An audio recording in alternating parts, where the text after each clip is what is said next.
And we're back to learning Gimp, and this time I'm going to show you how to show all tools. You certainly know that you have this toolbox right here and you can right click on it and show further tools.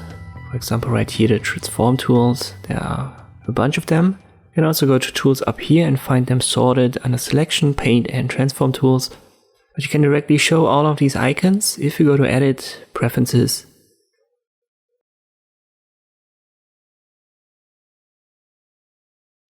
There you should find the interface, open the drop down if it's not open, and then go to toolbox. And then there's this box right here, use tool groups. It's checked by default, just uncheck it. And then all of the tools will be shown. Confirm with OK. For example, we've got the alignment tool now here.